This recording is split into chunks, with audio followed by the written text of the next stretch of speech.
May you live in interesting times. There's a Chinese proverb used to illustrate that a peaceful but boring life is better than a chaotic or interesting one. And I couldn't help but agree. We seem to be living in such interesting times that we'd much rather watch paint dry on a wall than to look outside our windows. We've lived through so many major disasters, natural and man made. Earthquakes, tsunamis, and wildfires aplenty.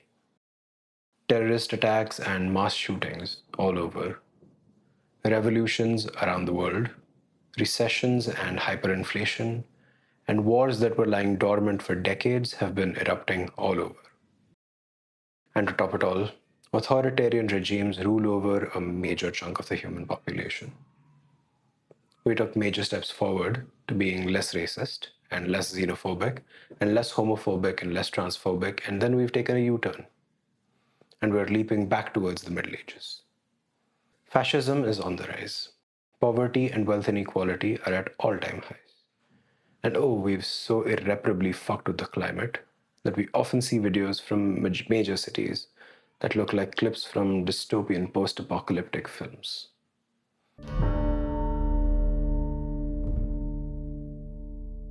When I graduated from college, I found the world in a weird place.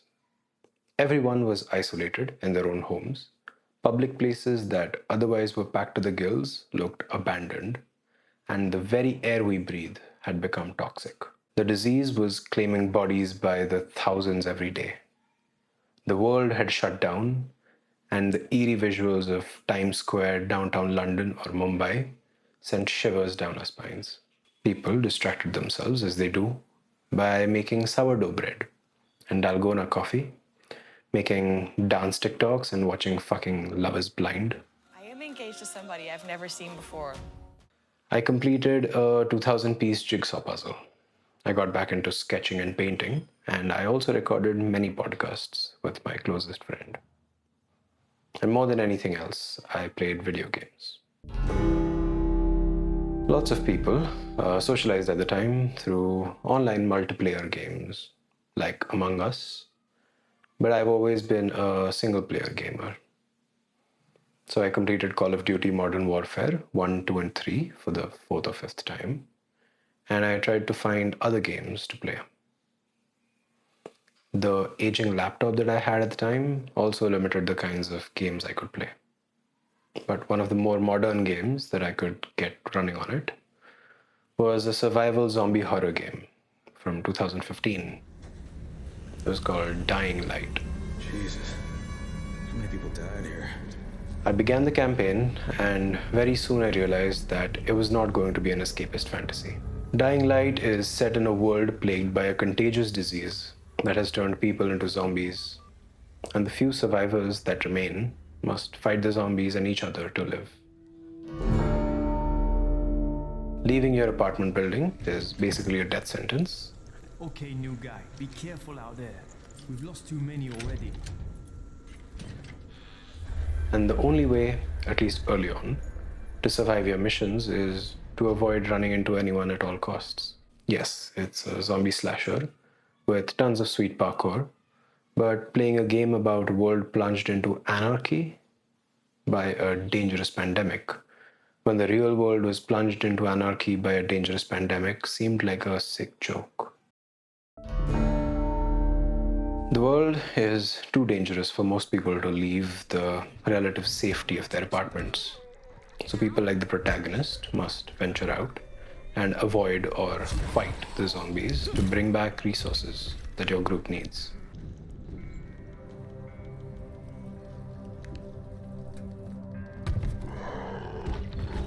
Finding efficient routes around the map while finding and delivering resources to different places makes for the majority of Dying Light.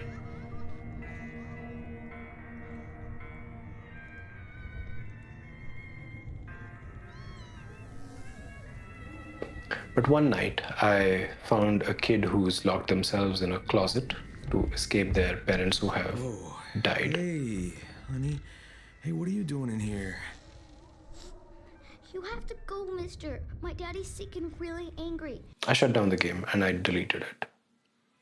It was too depressing to roleplay as a hero in a post-apocalyptic city when there was little hope to be had in the real world. So I went as far in the opposite direction as I could. Virtual shooting and killing was not going to be a distraction anymore. So I went back to the genre of video games that I had grown up with. When I got my first computer in second grade, I fell in love with Road Rash. It had incredible graphics for its time, and I was really good at it. Then I got Midtown Madness, and many more racing games followed. But my laptop could play none of the modern racing games like Forza Horizon 4 or Forza Motorsport 7 or the F1 games, so I looked for more off-road stuff like motocross or ATV. But I couldn't find anything that I liked much. But one day, I stumbled upon a game that I have since spent many hundreds of hours playing.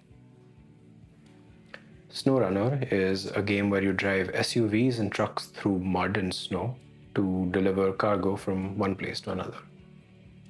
It took the gameplay from its direct predecessors, Spin Tires and Mud Runner, and polished it to become the best off-roading simulator. You start out in a muddy field in a Chevy pickup.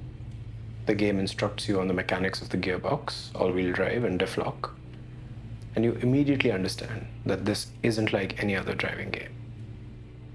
I was, from a very young age, really into cars. At age 5, I had a notebook with a red Dodge Viper on it, which I barely wrote anything in. And I had posters of Lamborghinis, Porsches, and even a Pagani when I was a kid. So a lot of my early gaming interests centered around car-based video games.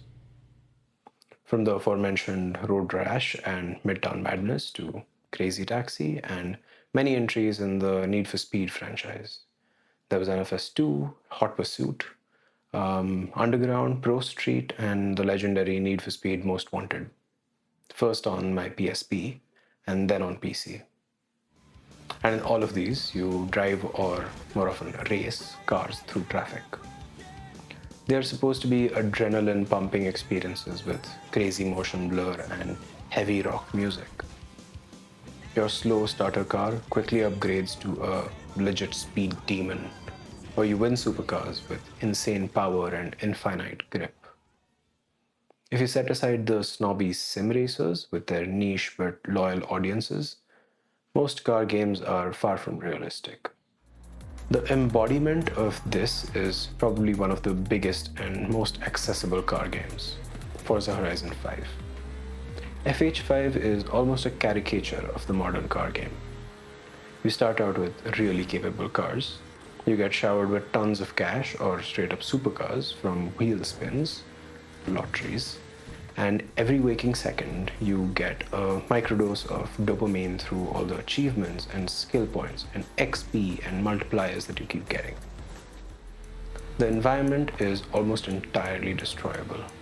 The roads are wide and curve gently, or you can simply ignore the roads and drive through whatever terrain with very little impact on your speed or handling. A rear-wheel drive supercar like the Ferrari F40 Competizione can mow through cacti and dirt roads with ease. And an SUV with off-road tires and off-road suspension can race down the highway without rolling over. In SnowRunner though, the mud affects your speed drastically. Tires dig into it and you cannot simply floor the pedal to get out. The terrain and rocks throw you off your line, and there are no competitors, countdown timers, or even speedometers. Speed is not your goal, and sometimes even a slightly heavy gas pedal can lead to your downfall.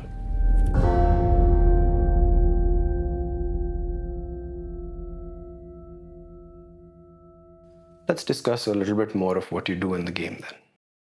You start out in a village in Michigan, USA, with a pickup truck. You soon discover two bigger trucks, and you start to haul steel beams and concrete blocks across the map to rebuild bridges and complete other objectives by delivering different kinds of cargo. There are contract missions, which are your main progression in the game, and there are tasks, which are side quests. These missions and tasks give you money, which you can use to upgrade your existing machines or buy more capable ones. The maps are grouped into regions. You can get from one map to the next through the map selection screen or by using these tunnels. Bigger missions will even have you carrying cargo from one area to another. You can plot your own routes, so you can stick to the paved road, which will meander through the area, or take the dirt road shortcut, where you are more likely to get stuck. You can also plot a different route to account for refueling your vehicle at a gas station. Or there might be broken bridges that you have to get around. Sometimes you're forced to take the scenic route in your big truck that can't navigate the narrow paths through jungles, or because your small trucks would not be able to traverse the deep mud that lies on the short path. And of course, when you finish a map or get bored of it, you can load into a different map or region. But some of them are very demanding, and you might need to significantly upgrade your vehicles before tackling them. Before we get to the upgrade system, let's spend a minute on the simple yet effective way in which the game balances different types of vehicles. Scouts are smaller vehicles, usually SUVs and pickup trucks, but there are some small trucks and even a tank-like monstrosity. These are useful to explore the map and find suitable routes. They can reach difficult to reach places through thick forests or explore the map to unlock upgrades and new vehicles. While some of them can carry cargo and most can attach a small trailer, they're usually underpowered or have very little capacity for most major missions. The highway trucks do not have the features like all-wheel drive or diff lock, or they do not have tires that are necessary for any kind of non-paved routes. Given the lack of decent roads in the game, they are pretty useless, unless you want to make the game more difficult or interesting for yourself. Off-road trucks are medium-sized, versatile trucks with good options for tires and suspension upgrades as well. And they will be the most used for a good balance of speed, power, and cargo carrying capacity. Then you have heavy trucks and heavy-duty trucks. These are gargantuan behemoths that can lumber through most terrain with ease and pull tons and tons of cargo. But they're slow, and their size can make them unwieldy in delicate situations. Most players will use specific kinds of trucks for specific jobs, and certain trucks can be so versatile that you can use them for everything, but they will have compromises in all regards. But it's also fun to switch it up once in a while and tackle a task that is so unsuited for the vehicle that you're currently using. All vehicles have these 4 stats which will help you make a decision. A better power to weight ratio is always desirable to haul heavy cargo, but it is relative to the truck's own weight. A small truck with S rating can tow a small amount of cargo through moderate terrain, but a heavy truck with a B rating can haul more cargo up steeper inclines, albeit at a slower speed. Durability is not something that has affected my gameplay in any regard. While running into big trees or going too far in deep water can damage your trucks, it comes gradually, and most trucks are durable enough to keep going unless you've done something incredibly stupid. And you can always repair the things you break.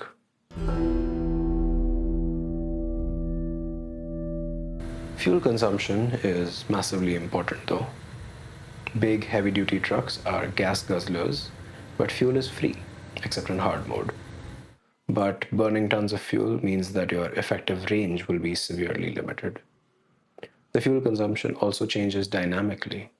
At idle, the truck may sip fuel, but when you're trudging through knee-deep mud, it'll chug through it.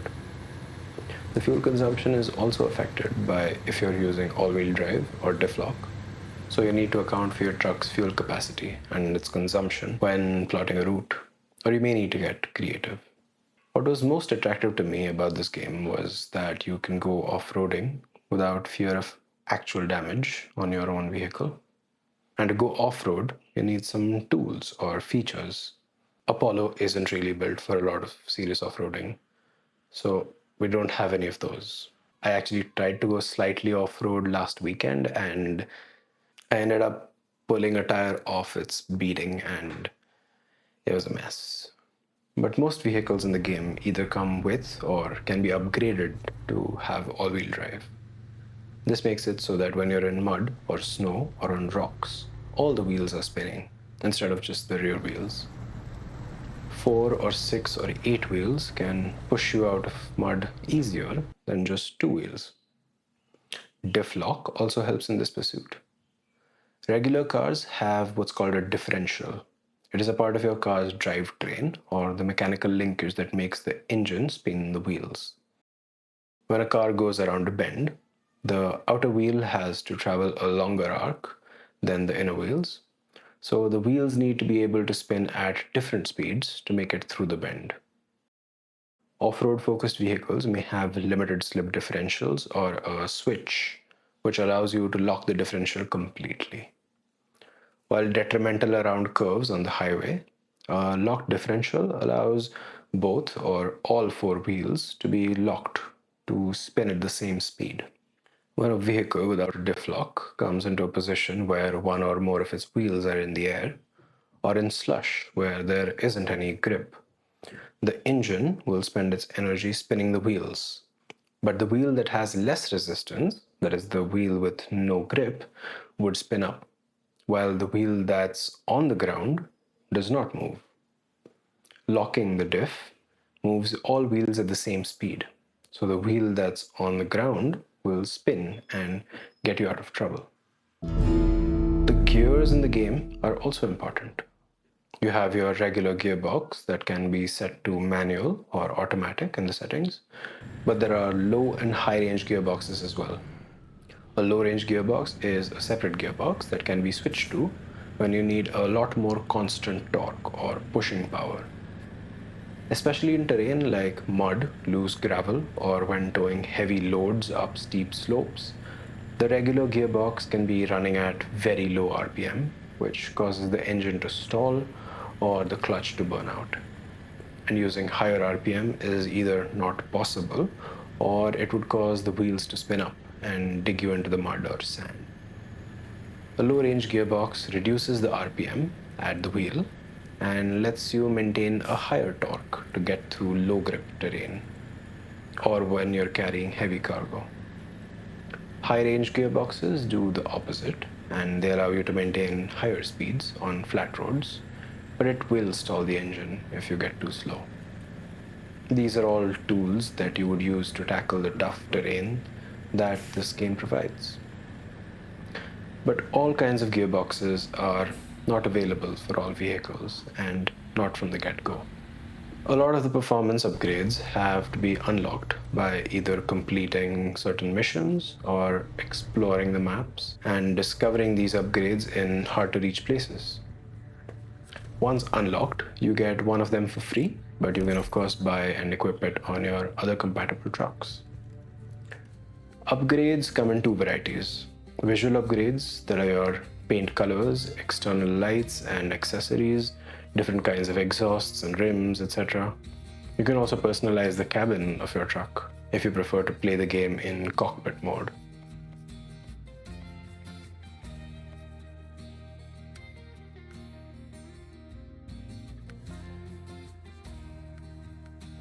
The performance upgrades include big stuff like engines, gearboxes, suspension upgrades, tires, winches, and frame add-ons. The engines are simple to understand, more power the better, and gearboxes we've already touched on. The suspension upgrades will give you higher ground clearance and allow you to equip bigger or chunkier tires. The tires are probably some of the most important upgrades. The highway and all-terrain tires are sort of useless due to the lack of roads in the game. Off-road tires are versatile and allow for decent speed on roads. They're fine on dirt and just about usable in mud or snow. But mud tires are my favorite, as they give you great performance on dirt, mud, and snow, even if they're pretty unstable on roads. Snow tires are off-road tires, but with snow chains that allow you some grip on ice. And ice is the place where all other types of tires are somewhat perilous. The ice roads or frozen lakes, like in real life, are super dangerous and easy to lose control over without snow tires. Sometimes having lots of big tires using a low-range gearbox with heavy cargo can give you better grip, but still not as much as with snow chains. The main off-roading tool lacking in the game is the ability to change air pressures in your tires. Letting some air from your tires go can give you better grip in mud, dirt, snow, and even over rocks, but they can chew up tires and give you terrible fuel efficiency on roads. But this mechanic is absent in SnowRunner, although a spin-off from this game called Expeditions has added that feature. It works really well there. The frame add-ons are what you have on the back of your truck frame. You can have the simple flatbed or a sideboard which has walls on the sides so the cargo doesn't fall off. But you can also have many others. There are fuel tanks, cranes, log carriers and log cranes, or repair parts, as well as seismic vibrators, metal detectors, and water tanks, which are needed for specific missions. And you can have low or high saddles, which are needed for attaching big trailers. Trailers come in many different sizes and capabilities. Most of the capabilities of frame add-ons are also available through trailers, like a fuel trailer or a large sideboard trailer. But things like cranes, of course, have to be attached as frame add-ons directly on the truck. Some special showcase missions also have you delivering these unique one-off trailers from one place to another, which are carrying large oil rigs, airplane fuselages, or ships. SnowRunner's physics, especially its simulation of snow, mud, rocks, and dirt, are so different from any other game. Let's look at the International Scout 800 in SnowRunner and in Forza Horizon 5 going through similar terrain. In Forza, the color of the road changes from grey to brown, but the speed or handling barely suffer. Even when the car leaves significant tracks in the mud, it rushes through the terrain with no effect. The car easily drifts through the mud or sand like it's nothing. In SnowRunner, though, the mud quickly stops you in your tracks and sees you spinning your tires up. Driving through ruts is as difficult as it would be in real life as well, and upgrades do make a difference in different ways. In Forza, you can go from realistic levels of power to almost 2000 horsepower and fit this SUV with slicks or big mud tires, and it still drives like a supercar.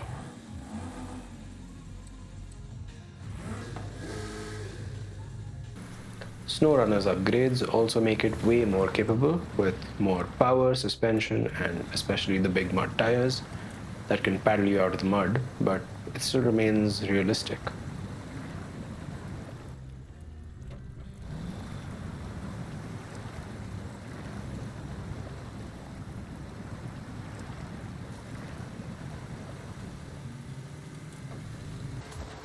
The aim of both games is very different, but one ends up feeling mindless after 10 or 15 hours, while the other becomes more and more engaging. Getting better in SnowRunner feels like you're actually learning more about the sport of off-roading, whether it is picking the right line, the right kind of tires, or choosing the best strategy through mud or rocks. Forza just makes things blurrier and puts a bigger number on the speedometer. The landscape is the star of the show in SnowRunner, and you get a lot of variety in the base three regions: Michigan and Alaska in USA and Taimyr in Russia. They all have mud, and some of them are blanketed with snow. You have small town sections with tarmac, dirt roads, muddy roads, and whatever this condition of road is called.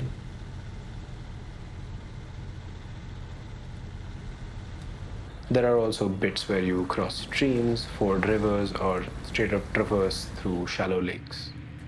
There are snowy roads as well that work more or less like muddy roads, and ice roads where you slip like old cartoons on banana peels. You can drive over frozen lakes where some sections are hard and thick enough to easily support your heaviest trucks, while other parts will crumble at the lightest footstep.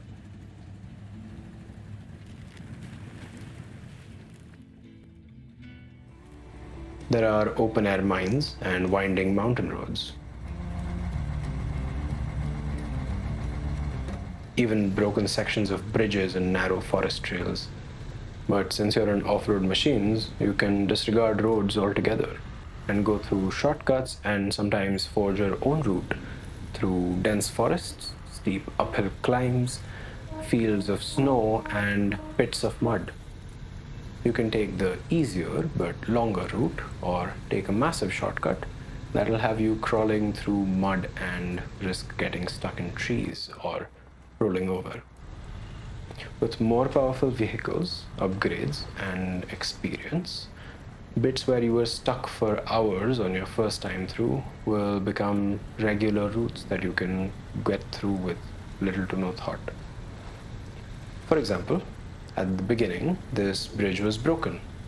You needed to go along this muddy track through a river, and I would spend 10 to 15 minutes just to cross this little section, sometimes just pulling myself along with a winch. But a more capable vehicle can get through it well enough, and you can deliver the requisite cargo, like cement and steel beams or wood, and rebuild the bridge, making it a non challenge. The game, even from the get go, feels big, as your starter trucks and the untamed wild terrain will be way more challenging and slow to get through than you can imagine. A lot of maps begin with broken bridges or roads that are blocked because of landslides. Delivering the requisite cargo there opens these roads or builds the bridges. This makes traversal through the area quicker. But as you progress, the map feels more accessible and approachable, and you can progress to the next map. Of all the games that I've played so far, SnowRunner has some of the best ongoing support. It started out with 3 base regions: Michigan, Alaska, and Tamir, with a total of 12 map areas. In the 6 years since, SnowRunner has added 17 new regions with a total of 39 new maps as DLCs. Some of these have also brought new mechanics like logging and farming. The DLCs also added missions in pre existing maps, especially the logging missions, so that you can go down memory lane and rediscover old maps with new vehicles and the new mechanics. While some of these regions were disappointing, some others have been massive or massively difficult, or have included interesting mission goals.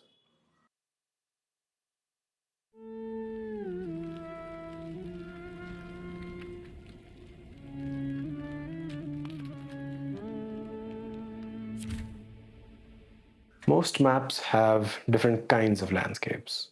Some are flat, while others have lots more verticality. Some are small, and others are huge. Some have more dirt or rocky mountains, while others have lots of snow and mud. The only thing they don't have is deserts. But the developers of SnowRunner also made Dakar Desert Rally, which is exactly that. While all these new mechanics were cool, delivering cargo remains the main aim in SnowRunner. There are some missions that have you reach particular points in the map or rescue trucks that are stuck in bodies of water or mud pits. There are even a handful of contests in which you have to deliver cargo from one point to another in the shortest time for rewards, but I have tended to ignore these as they feel antithetical to the ethos of SnowRunner. While delivering things from one place to another sounds easy in theory, it can turn out to be a bit more complicated. You will need to select the truck for the job, not just based on the cargo capacity and the power needed, but you'll find that some maps do not have fuel stations. So you can't just pick the most powerful truck, put it in all-wheel drive, diff-lock, and run. You might have to carry some extra fuel, whether in these small racks or similar attachments, or come up with something creative. You can also place fuel trailers as emergency caches in far off areas. For some missions, you have to bring a truck with a crane because the cargo needs to be fished out of a frozen lake. You might also find that you're using a truck with 2 slots of cargo for a mission that needs 3 pieces of cargo. So will you be doing multiple trips back and forth, or change the truck? Or will you come up with a unique solution? But let's say you found the right combination and set off. What if you end up stuck in the mud? You do have a winch, but they have finite range. And a lot of times the anchor points for the winches are not within reach. What if you tip over? Again, you have a winch, but the winch needs engine power, and engines don't work when you're upside down. Scouts have a battery powered winch, so they can usually ride themselves up, but bigger trucks don't. And even if you're using a scout truck for your main mission, when you tip over, the cargo falls off, and most scouts do not have a crane, so they cannot pick up the fallen cargo. And what if you end up burning a lot of fuel making your way out of a mud puddle? Or if you sustain too much damage? Well, now you mount a rescue expedition. You start out with another truck that either has repair parts or fuel or a big crane to lift your cargo and tip your truck back on its wheels.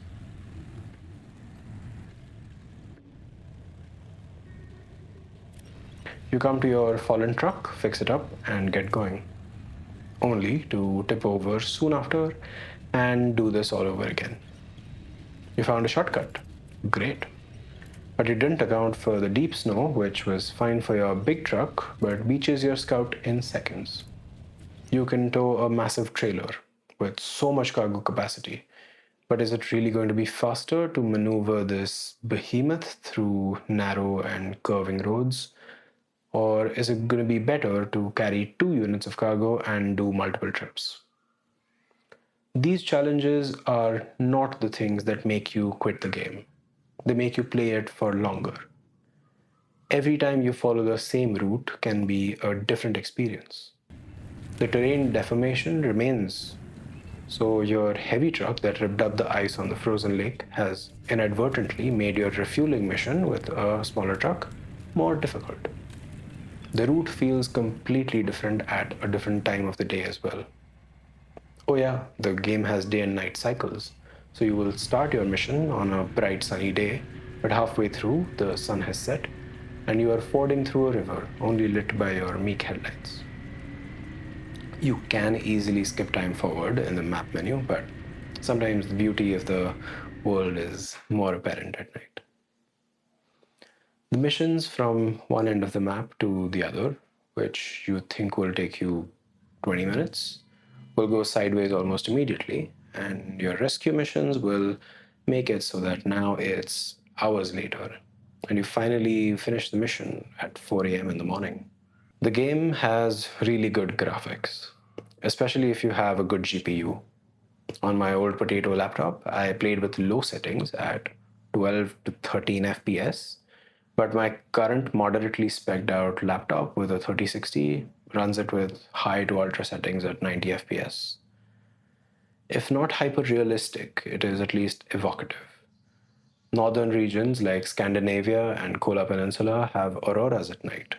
There are picturesque spots on the maps where you can take your virtual trucks and take photos like those you see in car magazines. You can also find these wolves and other little animals all around the map. The small details like tires slinging mud, or the mirrors that actually show you the reflections in them, or ornaments in the cab that move, or the fact that clear water gets muddy when you drive through it, or the tracks that you leave in the mud all make it a more cohesive visual experience.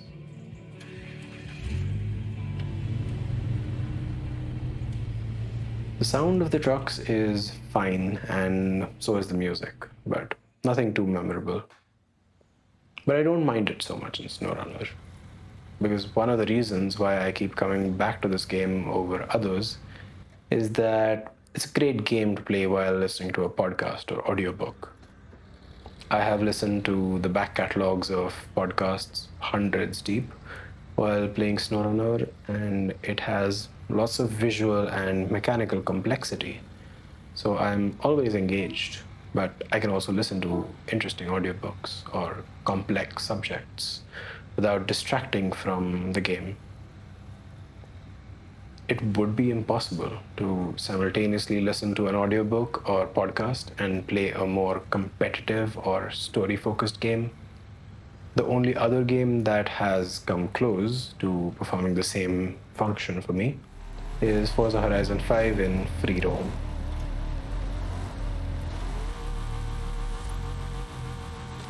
But roaming around FH5's version of Mexico is mindless and gets too boring, while SnowRunner continues to feel engaging. What SnowRunner gave to me was space and freedom during a period of time when we needed it most. It allowed me to explore a side of cars that I'd had less interest in.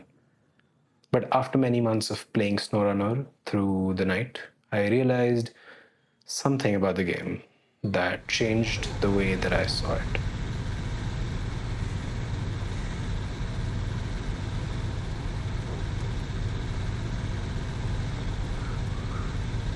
The world of SnowRunner is empty. In all the lands that you explore, from Central Asia to Alaska, you never encounter a single other human being. In the beginning, I may have chalked it up to the fact that the game is set in remote places, jungles, mountains, and snowy tundra, but there are cabins and watchtowers, factories and warehouses, or logging sites and sawmills. There are even towns with diners and motels and even a church. But all the roads are empty. Even Forza Horizon, with its scarcity of people in the cities, has them concentrated in the festival sites. And there are cars on the roads everywhere. The world of SnowRunner is abandoned or post-apocalyptic. Streets are lined up with cars, unmoving. The city is bereft of its inhabitants. Roads are in disrepair, but perhaps also in disuse.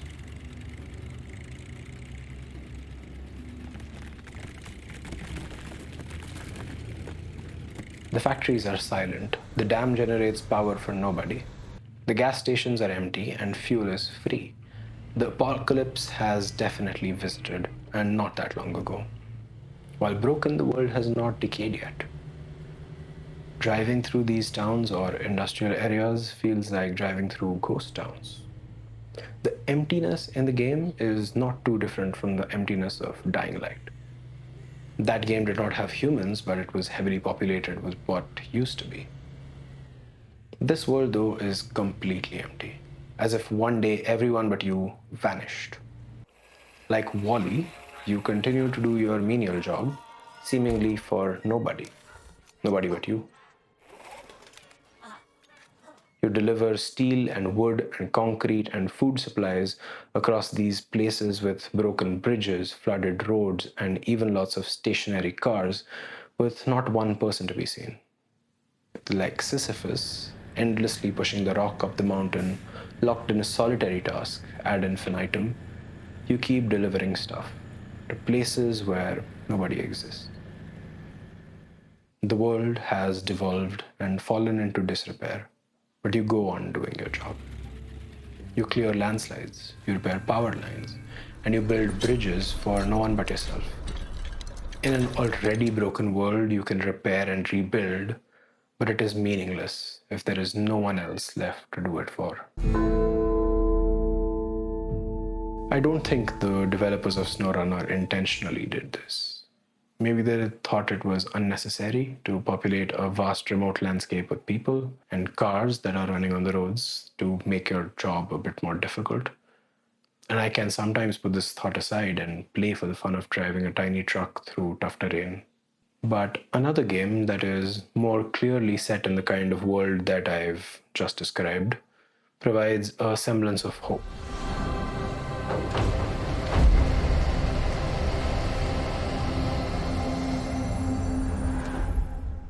Death Stranding is a game where you play as Sam Porter Bridges, who's tasked with connecting the country by delivering cargo through tough terrain and around haunted lands. You can help us reconnect. The story does get convoluted, maybe even a little too convoluted for its own good, but the premise that it builds is one set to inspire hope. A world on the brink of death can only seemingly be saved by connecting people together, connecting them to their shared history and culture and values. If we don't all come together again, humanity will not survive. Wall-E escapes the perils that all the other robots succumb to. He keeps going by holding on to human culture art, music, movies, and a connection to others. At first a cockroach and later Eve. His positivity and selfless care for others brings humanity back from the brink of eternal doom. He carries out his menial job as a garbage compactor, but also accesses humanity through curiosity and his caring nature. It is his perseverance and ability to inspire hope that leads humankind to salvation.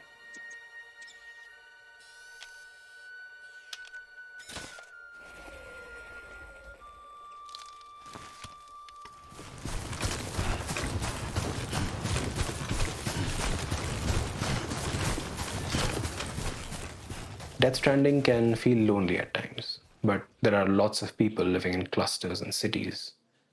And where SnowRunner's online co-op mode makes you and your friend feel lonelier, as you are literally the only ones who can help each other traverse these hard terrains, in Death Stranding, random strangers can help each other through the social strand system.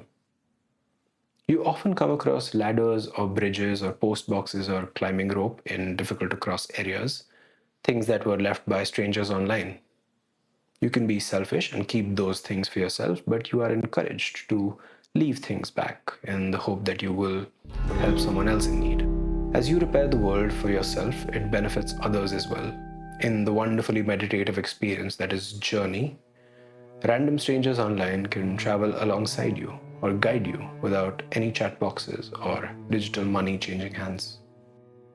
And you cannot fight anyone. These games force you to help others and connect with them, even if you are separated from them by space and time. They assume that people are good. Their lack of offensive mechanics forces you to only interact with each other positively, and it makes you want to be good. When the biggest video game in the world is literally named after crime, its complete freedom allowing you to act out your innermost intrusive thoughts, some games offer a positive approach.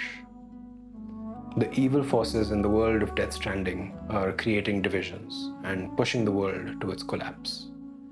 By your menial actions of delivering cargo, you connect the world and fight those forces. The time to push back against those that create division and repair the world is now, while you still can. Because even if you survive the collapse of the world and its institutions, you will be all alone. You smile and drive on, but for what good? The game never ends. The world gets bigger and more tasks get added into your daily routine. So you may never stop to reflect on your place in the world and the consequences of your own actions. You continue to deliver, fall over, rescue, and recover. But no matter how much time you spend completing missions like working a job and eating out, you will keep getting more chores that take even longer. Laundry and cleaning your room and buying new clothes and organizing your closet and fixing that leaking tap, and oh, you have to try that new recipe that your colleague told you about. You will keep rolling that rock up the mountain, Sisyphus. You can make a change now, before it's too late. Connect the world and be generous and helpful and kind like in Wall-E or Journey or Death Stranding, or forever carry out your task like in SnowRunner. Driving through an empty and destroyed world, a ghost of its previous self. Choose to be good to everyone. Look beyond your differences. In the end times, only communities survive. Together, you can help us reconnect. Help and fight the good fight against the forces that divide and oppress us. We can overcome any hardship with a little help from others, and we can help others overcome their own challenges. Two possibilities exist. Either we are all alone in the universe, or we are not. Both are equally terrifying. Our loneliness and our vulnerability are equally terrifying, but only if we remain divided. If we unite as one in all our diversity, we can stop stumbling towards a dystopia and make a world full of hope and resilience. Choose to be good. I'm Pradyumna. Thank you for watching.